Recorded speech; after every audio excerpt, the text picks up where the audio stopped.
Puji Tuhan. Saudara,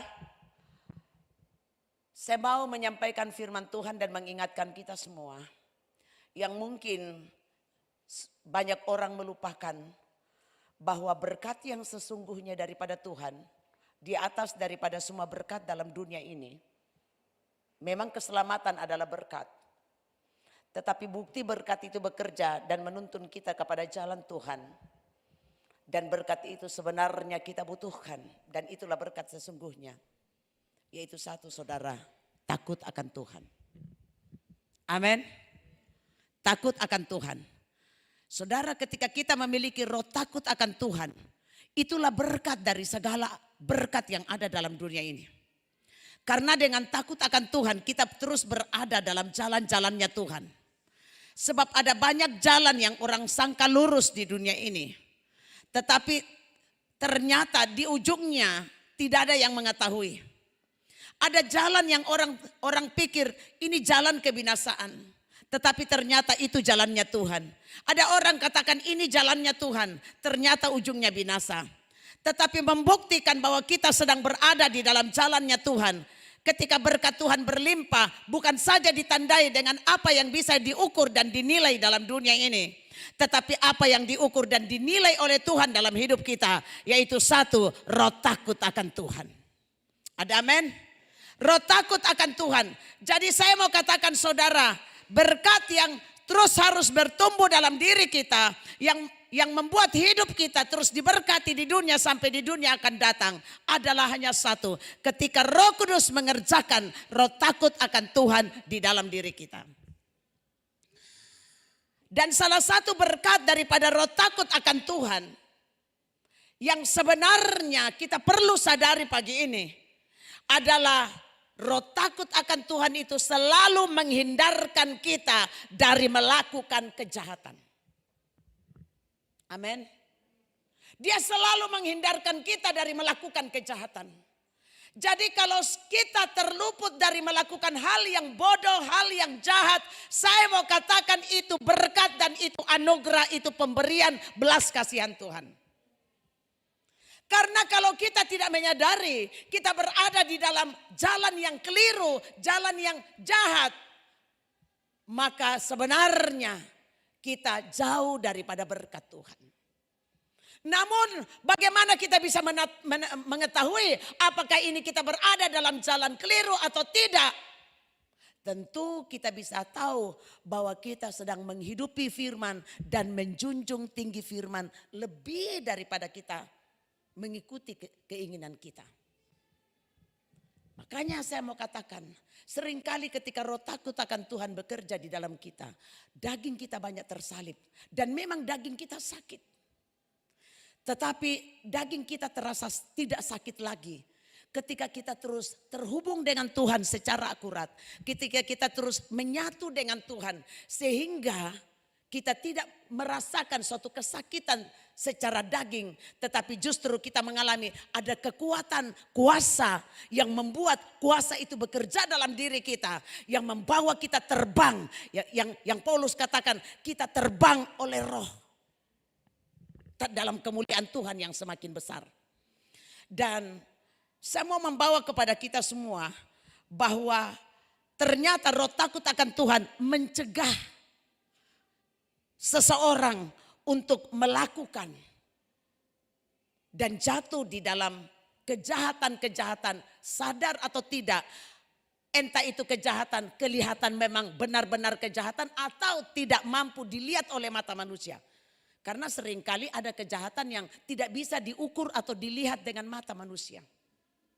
Tetapi kejahatan itu diukur dan dilihat oleh kebenaran firman yang mengatur. Ada dua hal saya melihat di sini bagaimana Raja Daud. Sejak dari mudanya dia adalah orang yang penuh dengan roh takut akan Tuhan. Sehingga tidak ada masalah yang dia tidak bisa selesaikan karena kedekatannya dengan Tuhan. Dan kedekatannya dengan Tuhan inilah yang menyebabkan dia kaya akan hikmat, dia kaya akan urapan, dia kaya akan kuasa. Namun yang sesungguhnya itu hasil daripada roh takut akan Tuhan yang bekerja dalam dirinya. Sehingga yang menjadi masalah bangsa pada waktu itu yang ditakuti oleh seluruh mulai dari raja dan bangsa Israel yaitu Goliat. Daud selesaikan dengan mudah. Sehingga masalah bangsa, masalah yang besar Daud selesaikan dengan mudah. Hanya karena kedekatannya dengan Tuhan. Hanya karena dia dipenuhi dengan roh takut akan Tuhan. Dan dengan roh takut akan Tuhan yang terus hidup dan dia terus pelihara. Dia terhindar dari melakukan kejahatan. Dan ada 2 kali peluang-peluang kesempatan. Dia bisa menyukakan dagingnya. Dan dia bisa menganggap bahwa ini kesempatan kemenangan untuk dia. Ini kesempatan dia menang. Ini kesempatan dia bebas dari penderitaan. Ini kesempatan dia bebas dari tekanan. Ini kesempatan dia bebas dari intimidasi. Ini kesempatan dia bebas dari buronan. Ini kesempatan dia bebas dari kesesakan. Tetapi dia tidak semudah itu melakukannya. Betapa luar biasanya ketika roh takut Tuhan bekerja dalam diri seseorang. Orang dibuatnya cerdas yang paling dalam. Kecerdasan itu benar-benar di dalam jiwanya. Kecerdasan itu benar-benar di dalam batinnya. Sehingga setiap kesempatan dan peluang yang kelihatannya, saatnya dia bebas, saatnya dia merdeka, saatnya dia senang, saatnya dia bersukacita, saatnya dia menikmati kemenangan. Tetapi dia bisa mengetahui, ini jalannya Tuhan, ini bukan jalannya Tuhan. Hanya ada satu, bekerjanya roh takut akan Tuhan. Ketika firman Allah mengatakan ada 2 kesempatan, dia bisa bunuh Saul. Ada 2 kesempatan dan peluang yang sangat gampang. Dia bisa bebas dari tekanan, intimidasi, kesesakan dan buronan daripada Saul. Tapi dia tidak melakukan semudah itu. Walaupun seperti kesempatan itu terbuka di depan mata. Dan semua orang pasti memikirkan, nah ini waktu Tuhan. Ini waktu Tuhan. Dan waktu Tuhan adalah waktu yang terindah. Tetapi ada sesuatu yang membuat jiwanya Daud bisa membedakan apakah ini waktu Tuhan atau apa ini belum waktu Tuhan. Kenapa? Ini ditentukan dengan roh takut akan Tuhan yang bekerja dalam diri kita. Ada amin saudara? Ketika saya dibawa oleh Roh Kudus kepada suatu, saudara ini pemahaman dan kepintaran ini dalam jiwa tidak bisa kita bicarakan saudara. Tetapi ada suatu hikmat dan pengetahuan yang memang Tuhan taruh di dalam. Dan ini hasil pekerjaan roh. Dan saya boleh memikirkan luar biasanya Daud. Di 1 Samuel 24 ayat 4 tidak usah terlalu buka. Karena ini panjang, karena saya akan menjelaskan poin demi poin. Tapi saudara harus tahu cerita tentang kisah ini. Di mana Daud memotong jubah daripada Saul yang sedang buang hajat. Sebenarnya sementara buang hajat dia bisa bunuh Saul. Dan dia bebas dari buronan. Dia bebas dari penderitaan dan kesesakan karena diburu-buru. Tapi kesempatan itu anak buahnya bilang begini. Nah ini waktu Tuhan tersedia untukmu. Selesaikan itu dengan cara yang saksama dalam tempo yang sesingkat-singkatnya. Tapi Daud bilang tidak. Why? Karena tertanam firman Tuhan di dalam jiwanya. Bahwa dia tidak akan melakukan kejahatan kepada orang yang diurapi Tuhan. Pertanyaannya, apakah urapan Allah masih bekerja pada Saul pada waktu itu? Sudah tidak. Kenapa? Karena roh Tuhan sudah keluar dari Saul melalui ketidaktaatannya. Tetapi Daud adalah pribadi yang menjunjung tinggi firman. Sehingga dia tidak mau membunuh Saul sekalipun kesempatan itu ada. Hanya karena satu, Saul pernah diurapi oleh Tuhan. Pernah. Begitu takut Tuhannya. Sampai pengurapan Tuhan pun pada diri orang yang pernah diberikan. Dia tidak mau menyentuh. Karena di dalam hidup Saul ada urapan Tuhan pernah bekerja.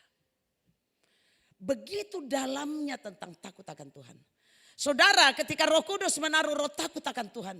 Begitu takut Tuhannya kita itu dalam saudara. Tidak bisa diukur.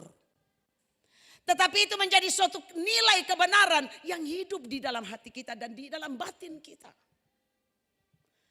Sehingga setiap kesempatan yang sebenarnya menikmati dagingnya, dagingnya akan senang. Tetapi karena ada suatu pengetahuan yang dikarenakan roh takut akan Tuhan, dia mengerti dan dia tidak melakukan kesempatan yang terindah itu. Kedua, ada kesempatan yang terindah. Jadi saya mulai berpikir, seringkali kadang kesempatan-kesempatan bisa saja itu ujian daripada Tuhan. Amin. Kesempatan-kesempatan yang terbaik bisa saja ujian daripada Tuhan ketika kita mau dibawa kepada level iman yang lebih tinggi. Saya mau katakan sama saudara, ketika Tuhan memberkati kita, dia sedang membawa kita kepada suatu level iman yang lebih berkualitas. Karena kalau Tuhan datang nanti dia tidak cari kekayaan kita, tapi dia cari kekuatan atau kualitas iman saudara dan saya. Karena kualitas iman saudara dan saya yang membuat kita berjumpa dengan Sang Juru Selamat kita nanti pada waktunya. Dan kedua, ketika Saul dan 3.000 pasukan yang sudah terlatih memburu-buru Daud. Mereka sampai di satu tempat. Mereka tertidur. Saul juga tertidur dan semua orang-orang hebatnya tertidur. Dan Saul dikelilingi dengan orang-orang hebat. Dan tombaknya Saul itu tertancap di sampingnya, di dekat kepalanya sambil dia tidur. Dan mereka tidak sadar dengan Daud dan orang-orangnya mendatangi mereka yang sedang tidur pulas. Orang-orangnya Daud bilang lagi, saatnya satu kali orang-orangnya Daud minta izin, izinkan saya. Satu kali saja saya tombak ini selesai. Daud bilang jangan. Jangan pernah melakukan yang jahat. Tapi dengan hikmat dia selalu menang terhadap peperangan. Saudara, di dalam mengatasi masalah, bukan saja dengan apa yang bisa kita lakukan. Tetapi kita harus tahu kebenaran firman harus membentuk jiwa kita. Dan firman Tuhan mengatakan kalau kita punya batin ini bersih, maka diam-diam Tuhan menaruh hikmat. Hikmat yang pertama, Daud potong jubah Saul, membuktikan supaya Saul tahu kalau dia mau bunuh, Daud mau bunuh dia, itu gampang. Jubahnya saja bisa dipotong. Dan yang kedua, kalau Daud mau bunuh dia, gampang. Bisa saja satu kali tombak. Dan apa yang Daud ambil saudara? Anak buahnya mau bunuh dia satu kali. Tapi Daud bilang jangan. Mereka ambil tombaknya Saul, lalu mereka pergi lari jauh. Setelah siang, fajar menyisir, dia mulai berteriak, "Nek, kalau saya mau bunuh bapak, ini." Akhirnya Saul mengerti bahwa sebenarnya sudah 2 kali dia bisa habis di tangan Daud. Tetapi Daud tidak melakukannya. Saudara, itu semua tercatat di 1 Samuel 24 ayat 4 dan seterusnya. Dan 1 Samuel 26. Saudara perlu membaca kisah ini di dalam Alkitab. Saya tidak akan membuka karena pasti panjang. 1 Samuel 26 ayat 7 dan 9. Di mana dia ambil tombaknya Saul yang lagi tidur nyenyak. Lalu mereka bawa pergi. Membuktikan kepada Saul, ini tombakmu bisa bunuh kau sendiri. Kalau Daud mau. Saudara, begitu Daud benar-benar mengalami kesempatan-kesempatan untuk menang secara manusia. Tapi dia tidak melakukannya saudara. Karena ada satu yang bekerja dalam jiwanya. Takut akan Tuhan. Dan Daud terus memelihara takut akan Tuhan ini. Saudara, seringkali saya berpikir. Bagaimana penderitaannya Daud hanya memelihara takut akan Tuhan. Dia banyak menderita saudara.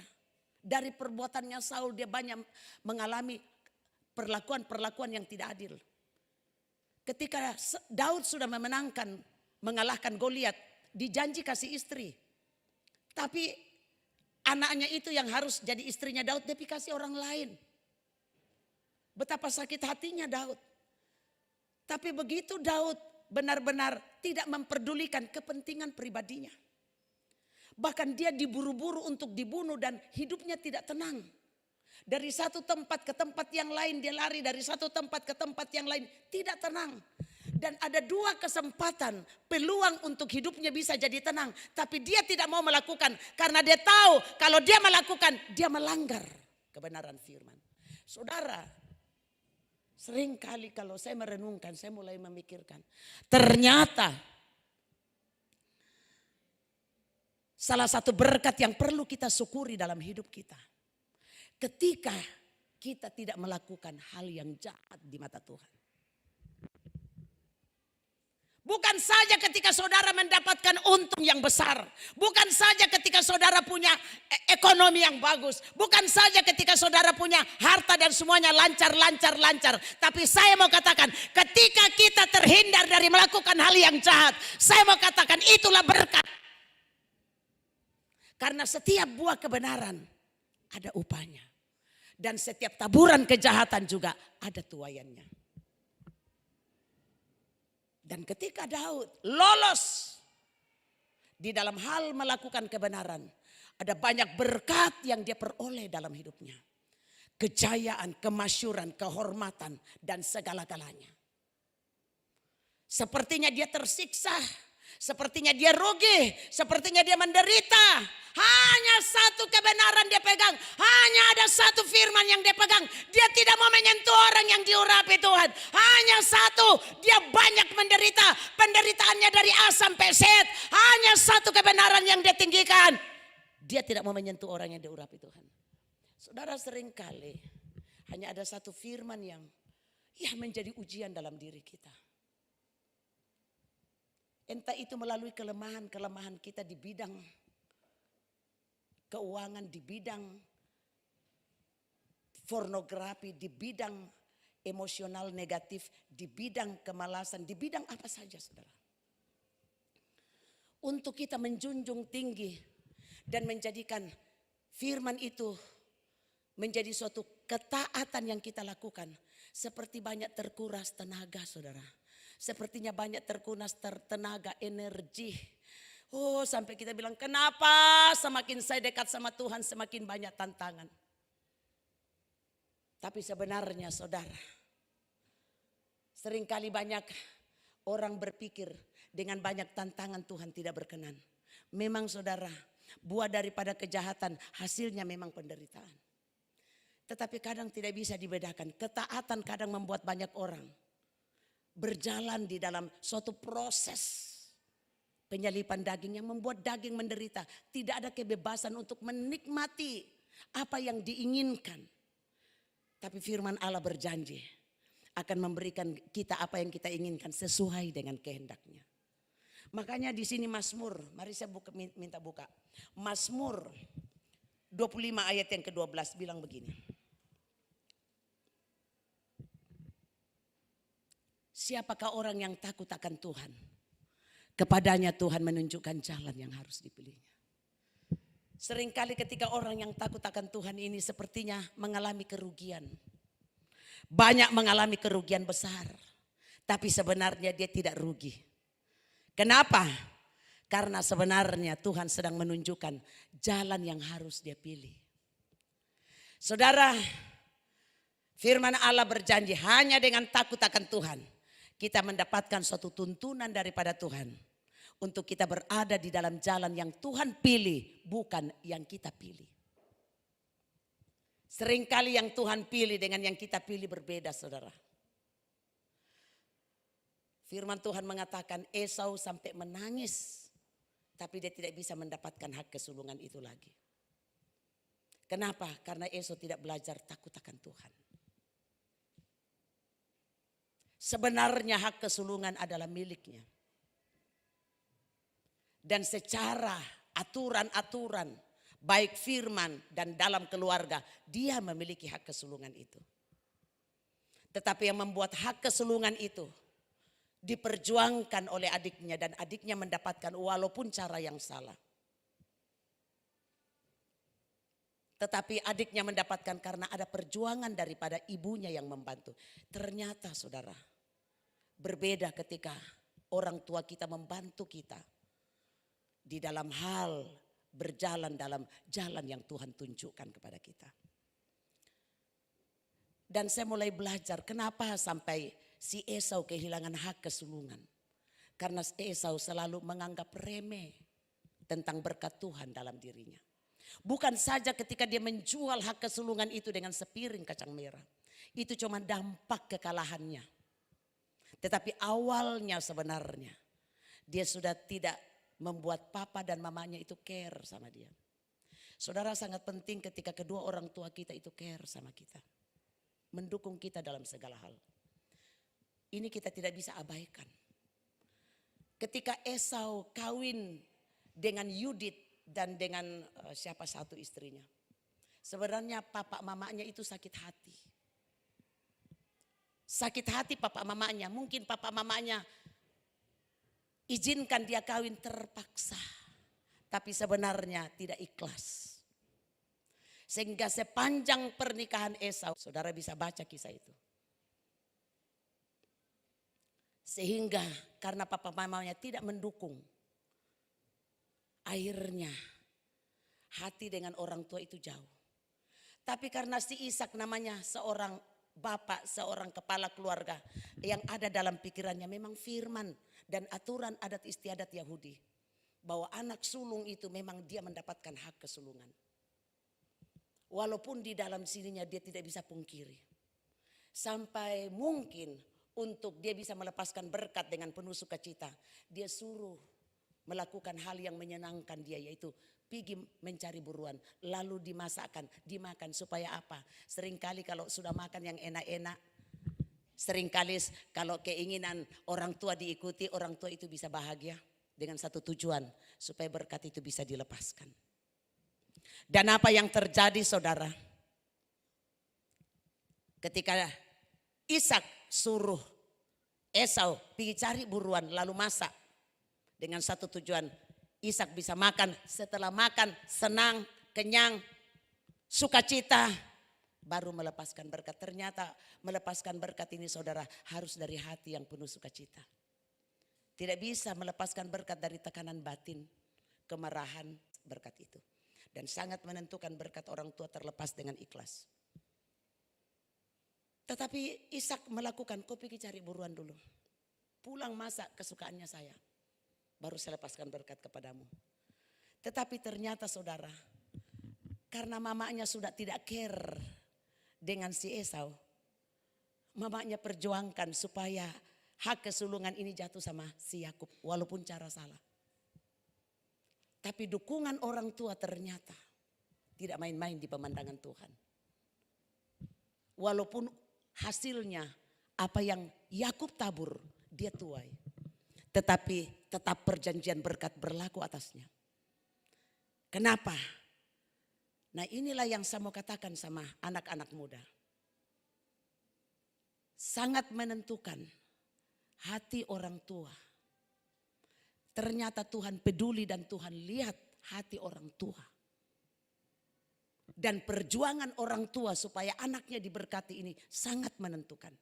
Jadi baik orang tua maupun anak muda, kita harus tahu rahasia ini. Ketika kita memperjuangkan, sekalipun perjuangan daripada Ribka dan Yakub, ini Ribka dengan Yakub ini kompak. Karena Ribka ini mamanya ini bantu dia pergi masak. Baru kok bahkan papamu begini. Semua ajaran-ajaran mamanya ini ke Yakub. Kenapa? Yakub dekat sama mamanya. Yakub tidak pernah bikin suatu clash di dalam hati papa mamanya. Walaupun di dalam hati papanya si Esau inilah anak sulung yang berhak mendapat kesulungan. Tetapi hati mereka sudah tidak full kepada si Esau. Sebenarnya hati mereka tertarik kepada si Yakub. Tetapi karena aturan kebenaran, Ishak melakukan firman untuk melepaskan berkat. Tetapi perjuangan daripada Ribka dan Yakub membuktikan Tuhan lebih meng-ACC. Bukan artinya Tuhan menyetujui kejahatan mereka. Tetapi apa yang Yakub tabur, Yakub tuai juga dengan penderitaan. Tetapi berkat bekerja sehingga 12 anak daripada Yakub menjadi 12 suku Israel yang punya nama. menjadi generasi ilahi. Walaupun juga Esau diberkati. Dan Esau untuk lepas dari kutuk itu, dia berjuang untuk melepaskan pengampunan dan berdamai dengan adiknya. Sehingga berkat juga turun kepada Esau, dan kita tahu generasi Esau juga generasi yang diberkati, dan kita tahu raja-raja pertama itu dari Edom. Saya mau katakan kepada kita bahwa roh takut akan Tuhan di dalam diri kita ini harus kita rawat dan pelihara. Dengan cara bagaimana? Dekat sama Tuhan. Ternyata saudara, Daud pernah lengah dalam hal takut akan Tuhan. Dia lengah. Kenapa? Karena ketika dia sudah berada dalam puncak kesuksesan dan keberhasilan, dia mulai enak dengan segala kekayaan-kekayaan karena Saul sudah mati. Dan kerajaan tahta sudah ada pada Daud. Dan Daud sudah menikmati kesenangan yang luar biasa. Dan Daud punya orang-orang yang gagah perkasa, terlatih, dan selalu menang dalam peperangan. Tetapi suatu saat Daud lengah dan Daud lupa. Sampai dia lupa bahwa dia melakukan kejahatan. Hanya karena dia tidak menjaga dan memelihara suatu kedekatannya dengan Tuhan seperti dulu lagi. Nah, oleh sebab itu saudara, perjuangan kita bukan saja berjuang menumpuk harta dan uang dan penghasilan yang kelak kita kasih tinggal dalam dunia ini. Tapi perjuangan kita benar-benar adalah perjuangan di dalam iman. Ini perlu. Kita perlu bertumbuh di dalam iman, di dalam kualitas dan kuasanya dari waktu ke waktu. Dan kalau kita mengerti hal ini, itu hanya ketika Tuhan buka di dalam pikiran kita. Dan Tuhan buka kepada saya sebagai gembala, dan saya menyampaikan kepada saudara. Yesaya 26 ayat 7.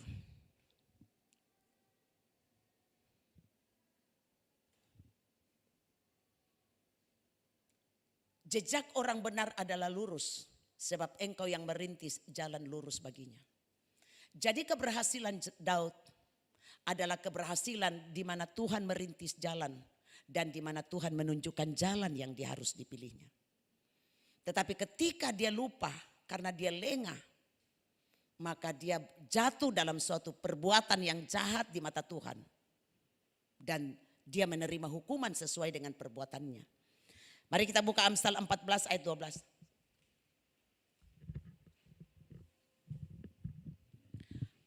Sama-sama baca 1, 2, dan 3.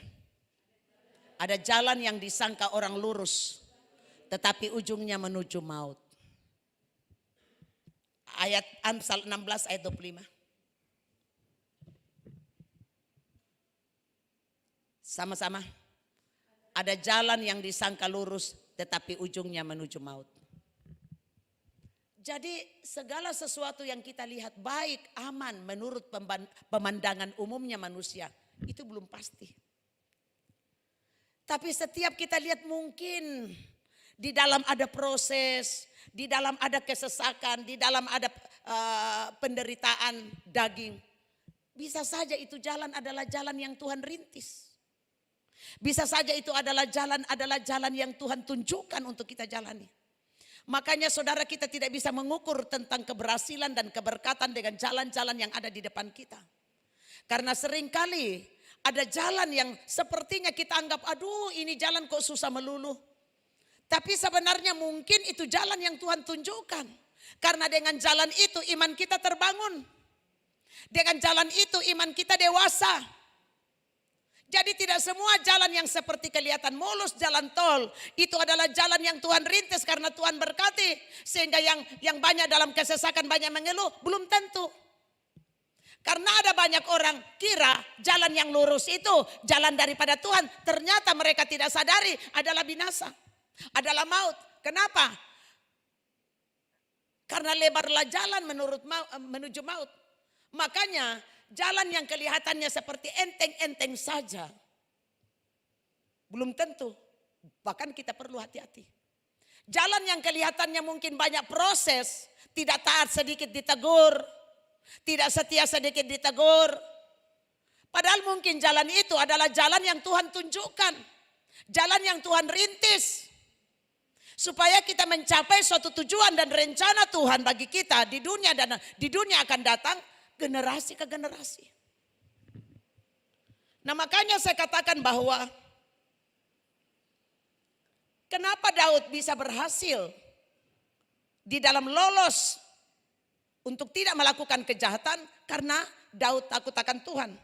Dan hasil daripada Daud akan Tuhan karena dia menjunjung tinggi firman Allah lebih daripada kepentingannya. Jadi tanda bahwa kita hidup takut akan Tuhan, saudara. Di mana kita meninggikan firman di atas dari kepentingan kita sendiri. Saudara, ini memang tidak enak untuk daging. Tidak enak. Tapi ini adalah keputusan dan komitmen. Tapi apa hasil daripada hidupnya Daud?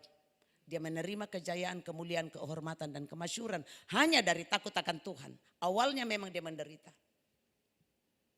Padahal kalau dia mau sombong bisa. Oh dia sudah kalahkan Goliat kok. Kenapa dia jadi buronan lagi? Harus menderita padahal dia sudah menang dan dia sudah bangga dengan suatu nyanyian. Saul membunuh beribu-ribu tapi Daud berlaksa-laksa. Itu nyanyian untuk satu bangsa sudah tahu. Tapi kerendahan hatinya karena takut akan Tuhan. Dia harus menderita, diburu-buru untuk dibunuh. Dan kesempatan dia bisa 2 kali menang. Tapi dia tidak melakukan hanya karena dia menjunjung tinggi firman. Kedua, Daud punya kekuatan untuk menguasai emosinya jadi positif. Salah satu berkat ketika kita bisa menguasai emosi negatif kita jadi positif. Dalam menghadapi setiap masalah. Jadi kalau saudara bisa berpikir normal dalam menghadapi masalah, saya mau katakan itu berkat. Karena banyak orang menghadapi masalah, stres dan terasa mau mati. Dan yang ketiga, Daud memiliki kebaikan hati yang luar biasa. Itu dicatat di 1 Samuel 24 ayat 8 dan 12. Dia sangat baik. Sekalipun banyak kesempatan dia bisa maki-maki itu Saul. Tapi sopan santunnya di dalam berbicara kepada Saul. Sebagai bapak, sebagai pemimpin, sebagai raja. Walaupun sebenarnya dia terancam. Jadi ada 3 hal yang menentukan buah daripada takut akan Tuhan. Pertama, kelihatan dia menjunjung tinggi firman daripada kepentingan pribadinya. Kedua, dia punya kekuatan ilahi yang membuat emosi yang negatif bisa muncul tetapi itu hilang, yang muncul emosi positif. Dan yang ketiga, dia punya kebaikan hati yang benar-benar melebihi segala-galanya. Itu tanda bahwa roh takut akan Tuhan bekerja dalam diri seseorang. Nah atas dasar takut akan Tuhan ini, Daud benar-benar menjunjung firman. Namun saya mau katakan, Daud pernah lengah dan teledor. Sehingga roh takut akan Tuhan tidak terpelihara dengan baik. Kapan saudara? Ketika dia sudah tidak mau berperang dan mulai zona nyaman dengan berkat-berkat dan kejayaan dan popularitas dan keberhasilan dan dia lupa untuk taat kepada firman. Bahkan dia sudah jatuh dalam dosa, dia masih lupa kalau dia bikin dosa. Saudara, ini paling fatal dan paling bahaya. Kalau orang bikin dosa lalu dia lupa kalau dia sudah bikin dosa. Inilah yang dialami oleh Daud. Di 2 Samuel pasal 12 ayat 1 sampai yang ke-15 di sana dicatat bahwa Daud pernah jatuh di dalam dosa. Dia mengambil istrinya orang lalu dia bunuh suaminya. Lalu dia tidak sadar kalau dia melakukan dosa. Saudara, apa yang menyebabkan Daud sampai tidak peka jiwanya, tidak peka rohnya, tidak peka imannya? Apa yang menyebabkan dia tidak peka? Karena dia sudah mengabaikan, dia sudah keenakan dan dia tidak berada di dalam tempat yang seharusnya dia berada. Tempat apa itu saudara? Mari buka Samuel 12 ayat 1 sampai 2. 2 Samuel pasal yang ke-12. Ayat 11 dulu. Ayat 1 dan 2. 2 Samuel 11 ayat 1 dan 2.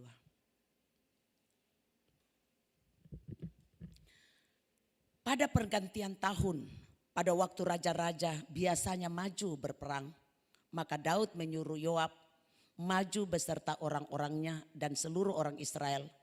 Mereka memusnahkan Bani Amon dan mengepung kota Rabah, sedang Daud sendiri tinggal di Yerusalem. Ayat yang kedua. Sekali peristiwa pada waktu petang, ketika Daud bangun dari tempat pembaringannya, lalu berjalan-jalan di atas soto istana, tampaklah kepadanya dari atas soto itu seorang perempuan sedang mandi. Perempuan itu sangat elok rupanya. Stop. Sebenarnya dia harus berada di dalam medan peperangan karena ini peperangan raja-raja. Sebenarnya dia harus ada di dalam. Tetapi dia suruh anak buahnya karena sudah pada hebat-hebat. Dia suruh Yoab memimpin peperangan dan dia tinggal menikmati zona nyaman di istana. Dan di sana celah terbuka untuk dosa masuk. Sehingga dia jalan-jalan di atas soto istana dan dia lihat istri orang sedang mandi dan dia tertarik. Dan mulai timbul rancangan jahat dan dia melakukan kejahatan dan dia lupa kalau dia melakukan kejahatan. Saudara, ada orang terhipnotis dan tidak sadar dengan keinginan-keinginan daging. Memang keinginan daging ini saudara, ketika orang tidak dekat sama Tuhan, dia lebih menonjol untuk menguasai. Bukan artinya kita harus terus berperang. Tetapi ada waktu-waktu dan seperti yang dicatat oleh 2 Samuel 11 ayat 1 dan 2 ini. Memang waktunya raja-raja dan sebenarnya Daud harus ada di sana sebagai raja. Pertanyaannya kepada kita saudara. Kapan waktu-waktu berperang yang harus kita ada di dalamnya dan tidak boleh kita tidak ada. Firman Tuhan minggu lalu tentang Sefanya 3 ayat 17. Bahwa Tuhan sebagai pahlawan yang memberikan kita kemenangan. Tuhan itu sudah menang untuk kita dan kita lebih daripada pemenang. Dan dia adalah pahlawan di dalam peperangan bagi kita. Namun pertanyaannya, bagaimana kita bisa lebih daripada pemenang ketika kita dekat sama Tuhan, ketika kita ada dalam Tuhan, ketika kita tinggal di dalam Tuhan. Karena Yesus katakan di luar aku kamu tidak bisa berbuat apa-apa. Kalau kita tinggal di dalam Tuhan, dekat di dalam Tuhan, berada bersama dengan Tuhan, maka kita selalu lebih daripada pemenang. Why? Karena dia pahlawan yang memberikan kita kemenangan. Artinya yang berperang itu Tuhan. Mungkin zamannya Daud, zamannya Esau. Itu zaman Kristus belum lahir, belum ada datang ke dalam dunia. Tapi zamannya kita, zaman kasih karunia di mana Kristus sudah mati dan bangkit bagi kita. Dan dia berikan kita Roh Kudusnya supaya roh itu hidup di dalam kita. Namun pertanyaannya, bagaimana kita selalu berada di dalam posisi kemenangan, yaitu ketika kita tinggal di dalam Tuhan dan Tuhan di dalam kita. Karena hanya dengan demikian Tuhan menjadi pahlawan dalam peperangan dan memberikan kita kepada kita kemenangan. Seringkali banyak anak-anak Tuhan tidak tahu. Mau berkemenangan tapi tidak mau tinggal. Ada kesempatan-kesempatan dan waktu yang Tuhan berikan. Ibadah minggu, ibadah, doa pribadi, doa puasa. Ada kesempatan-kesempatan berperang yang sebenarnya anak Tuhan harus ada di dalam. Sebagaimana Daud harus ada di dalam peperangan itu. Tapi Daud tidak ada dalam peperangan itu. Celah terbuka, dosa masuk. Saya minta Sefanya pasal 3 ayat 17.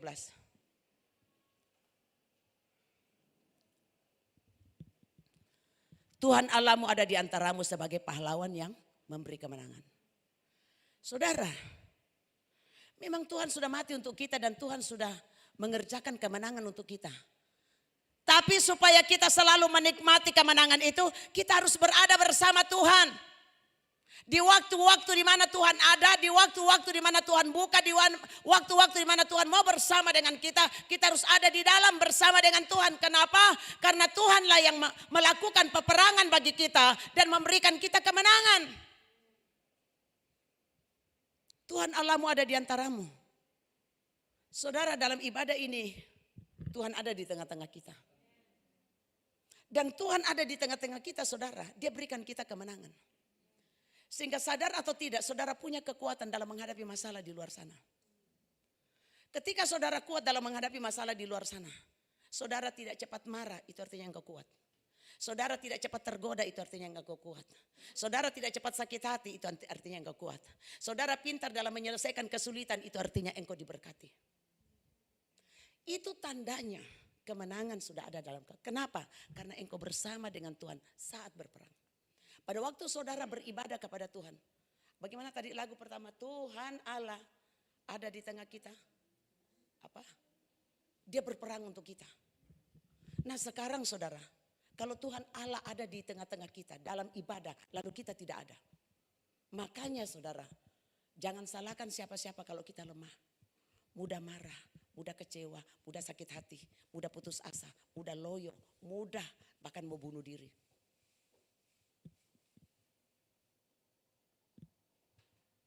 Saudara, tidak ada pembunuh yang masuk surga. Mau bunuh dirinya sendiri, dia pembunuh. Mau bunuh orang lain juga pembunuh. Membunuh secara langsung, tek mati. Membunuh perlahan-perlahan pakai rokok dan minuman keras, namanya juga membunuh. Membunuh pakai racun. Racun rokok, racun minuman keras, itu merusak. Iya toh? Karena kasih masuk racun di tubuh. Hanya matinya berbeda, ada mati satu kali mati, ada mati pelan-pelan. Tapi pasti. Jadi perlu kita ada di mana Tuhan ada. Amin. Kalau kita mau menikmati kemenangan, kita perlu tahu kita harus berada di mana Tuhan berada. Jangan pernah berada di tempat Tuhan tidak ada.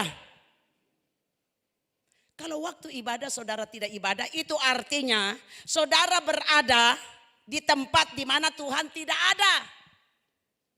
Kalau saudara dan saya berada di tempat di mana Tuhan tidak ada, itu artinya saudara buka celah untuk kalah. Waktu pelayanan saudara tidak pelayanan.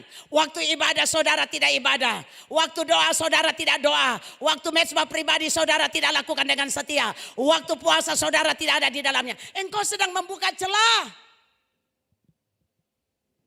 Karena Tuhan ada di tengah-tengah kita dalam waktu-waktu seperti itu untuk memberikan kita kemenangan. Kenapa? Karena di luar sana ada banyak yang membuat kita bisa lemah. Hanya ketika kita dekat sama Tuhan dan di dalam waktu-waktu itu Tuhan memberikan kita otoritas, urapan kemenangan, kuasa kemenangan, kekuatan untuk menang, kekuatan dalam ketika kita bersama dengan Dia. Makanya dikatakan Tuhan Allahmu ada di antaramu sebagai pahlawan yang memberi kemenangan. Ia bergirang karena engkau dengan sukacita. Ia membaharui engkau di dalam kasih-Nya. Ia bersorak-sorak karena engkau dengan sorak-sorai. Hanya ini yang bikin Tuhan senang saudara. Ketika saudara ada dan Tuhan jadi pahlawan dalam peperangan. Saudara saat saudara memuji Tuhan begini. Saudara sedang berperang di alam roh loh. Karena engkau sedang meninggikan Tuhan. Engkau sedang meninggikan Tuhan dan Tuhan sedang melakukan peperangan untuk musuh saudara. Jadi kalau saudara mau membuat musuh dikalahkan, puji-puji Tuhan saja. Kalau saudara mau melihat musuh dikalahkan, ikuti ibadah saja. Karena di dalam ibadah kita sedang meninggikan Tuhan. Dan Tuhan berfirman, kalau Dia ada di tengah-tengah kita, Dia pasti jadi pahlawan. Tuhan tidak ada di tengah-tengah kita saudara, lalu Dia tidak bisa ngapa-ngapain. Tapi Tuhan ada di tengah-tengah kita, Dia jadi pahlawan. Jadi kalau saudara mau melihat kemenangan demi kemenangan, hanya ketika Tuhan ada di tengah-tengah saudara. Caranya bagaimana? Jangan tinggalkan ibadah. Jangan tinggalkan pelayanan. Jangan tinggalkan waktu-waktu yang khusus dan spesial dengan Tuhan. Jangan.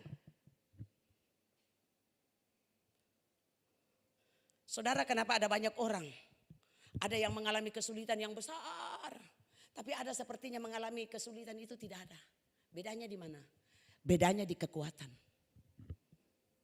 Mungkin yang mengalami kesulitan kecil bukan artinya tidak ada kesulitan. Bukan artinya tidak ada tantangan. Tapi dia punya kekuatan yang berlimpah-limpah. Karena kemenangan dia sudah dapatkan ketika dia bersama dengan Tuhan. Lewat doa pribadinya, lewat ibadahnya, lewat pelayanannya. Dia sudah memperoleh kemenangan di sana. Saudara dalam ibadah ini tanpa saudara sadari, saudara sudah punya kemenangan, kekuatan. Saudara tidak tahu musuh-musuh di luar sana. Musuh-musuh yang membuat saudara mudah putus asa, mudah menyerah. Mudah jauh dari Tuhan.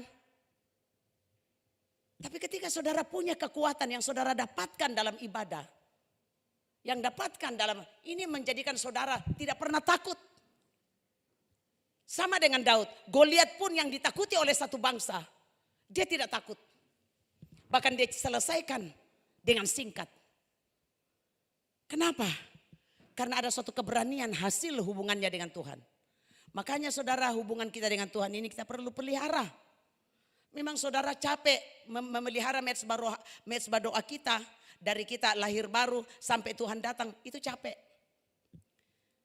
Tapi anehnya saudara, 2-3 jam lihat HP, 2-3 jam nongkrong, 2-3 jam duduk-duduk, enggak capek itu belakang. Tapi aneh kalau ibadah capek, enggak bisa duduk lama Ibu Pendeta. Puji Tuhan enggak ada di sini. Saya bilang ngeri sekali kalau ibadah kamu sudah enggak bisa duduk lama. Tapi kalau mau cerita bisa duduk lama. Puji Tuhan enggak ada di sini.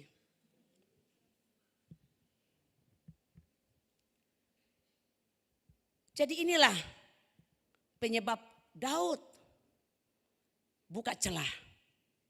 Pada pergantian tahun, pada waktu raja-raja biasanya maju berperang, maka Daud menyuruh Yoab maju beserta orang-orangnya dan seluruh Israel. Mereka memusnahkan Bani Amon. Memang mereka menang. Memang mereka menang. Tapi sayang Daud tidak ada di dalam. Dan posisi seperti itu iblis tahu. Kesempatan dalam kesempitan. Dia goda. Dan Daud jatuh dalam dosa. Apa yang terjadi saudara? Di ayat yang ke-10. Pasal yang ke-11. Di sana dikatakan. Dosa yang dikarenakan perbuatannya. Saya katakan kenapa sampai Daud tidak menyadari. Ya kita baca di ayat yang ke-15 mungkin ya.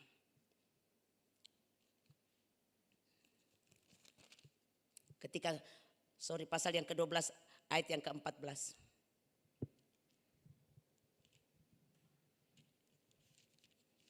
Saya mulai baca ayat 10 saja. Dosa yang pertama, oleh sebab itu pedang tidak akan menyingkir dari keturunanmu sampai selama-lamanya. Ini dosa dari habis dia berbuat dosa. Datang Nathan menegur dia, baru dia sadar, saya sudah berdosa sama Tuhan. Jadi akibat dosa dia perbuat. Memang Yesus belum ada pada waktu itu sebagai penebus dosa. Beda dengan kita. Tetapi tetap ada dampak yang tidak bagus. Dikatakan pedang tidak akan habis dari keturunannya. Dan kita tahu. Anaknya Absalom buru-buru dia. Ini sangat menyakitkan kalau anak bisa buru-buru papanya mau bunuh. Dan yang kedua, di ayat yang ke-11 bagian A, malapetaka dari keluarganya tidak akan habis.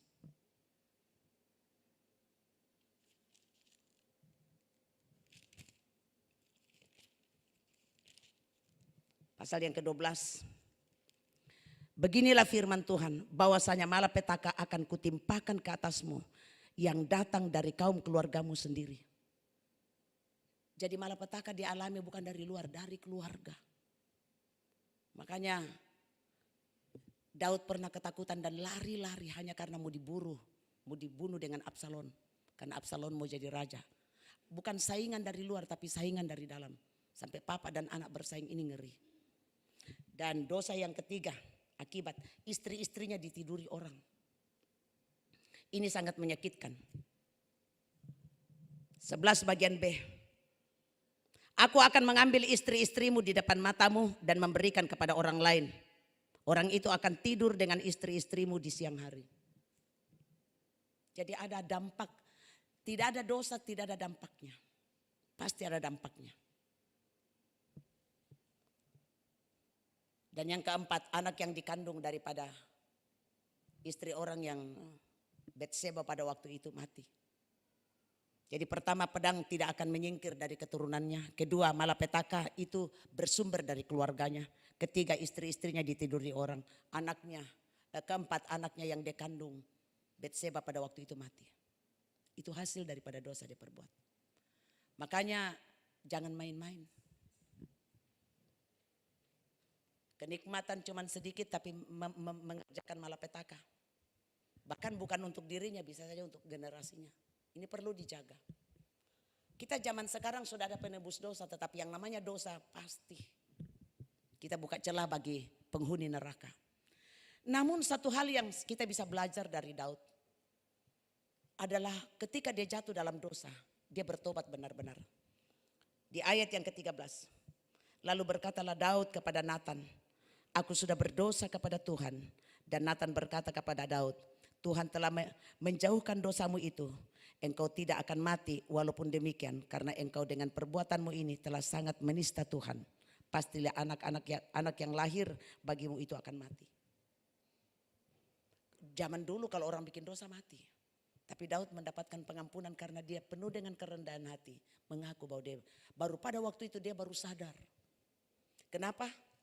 Karena Nathan datang kepada dia dengan pakai perumpamaan di ayat yang ke-5. Kita buka di pasal yang ke-12. Tuhan mengutus Nathan ayat 1. Tuhan mengutus Nathan kepada Daud. Ia datang kepada Daud dan berkata kepadanya, ada dua orang dalam suatu kota, yang seorang kaya, yang lain miskin. Si kaya mempunyai sangat banyak kambing domba, lembu, sapi. Si miskin tidak mempunyai apa-apa selain daripada seekor domba betina yang kecil, yang dibelinya dan dipeliharanya. Anak domba itu menjadi besar padanya bersama-sama dengan anak-anaknya. Maka dari suapnya dan minuman dari pialanya dan tidur di pangkuannya seperti seorang anak perempuan baginya. Pada suatu waktu orang kaya itu mendapat tamu. Tamu ini artinya setan, percabulan, persinahan, pornografi. Ini tamunya Daud. Dapat tamu dan ia merasa sayang mengambil seekor dari kambing dombanya. Dia tidak mau pakai istrinya yang ada. Atau lembunya untuk memaksanya bagi pengembara yang datang kepadanya. Pengembara ini dosa, setan datang, roh percabulan. Jadi ia mengambil anak domba betina kepunyaan si miskin itu. Dan memaksanya bagi orang yang datang kepadanya. Memasaknya bagi orang yang datang kepadanya. Orang itu tamu percabulan, itu tamu dosa itu. Ayat 5. Lalu Daud menjadi sangat marah karena orang itu. Dan ia berkata kepada Nathan. Nathan ini nabi. Demi Tuhan yang hidup, orang yang melakukan itu harus dihukum mati. Dia tidak sadar bahwa dia sebenarnya yang disindir. Ayat yang ke-6. Dan anak domba betina itu harus dibayar ganti 4 kali lipat. Karena ia telah melakukan hal itu. Dan oleh karena ia tidak kenal belas kasihan. Kemudian berkatalah Nathan kepada Daud. Engkaulah orang itu. Beginilah firman Tuhan Allah Israel. Akulah yang mengurapi engkau menjadi raja atas Israel. Dan akulah yang melepaskan dan seterusnya. Sampai diucapkan malapetaka. Tapi Daud sadar. Di situ baru dia sadar. Ternyata dialah yang dimaksud orang kaya itu. Yang kedatangan tamu dosa itu. Saudara. Dan saya mulai berpikir. Loh, masa kita mau kerjanya peperangan terus? Masa kita kerjanya mau doa peperangan terus? Pikir saya seperti itu saudara. Tuhan kasih saya pengertian begini.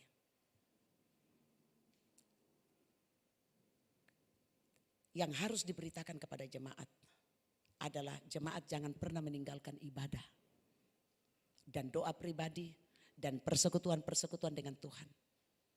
Kenapa? Karena di sanalah sumber kemenangan itu. Oh, itu maksudnya. Saya mulai berpikir, capek dong kerjanya doa-doa peperangan, capek dong. Ternyata gampang saudara. Gampang. Untuk kita selalu menang, terlindung dari hal-hal yang jahat. Dan penuh dengan roh takut akan Tuhan. Selalu berkemenangan. Ternyata sederhana saudara. Karena Tuhan sudah menang untuk kita.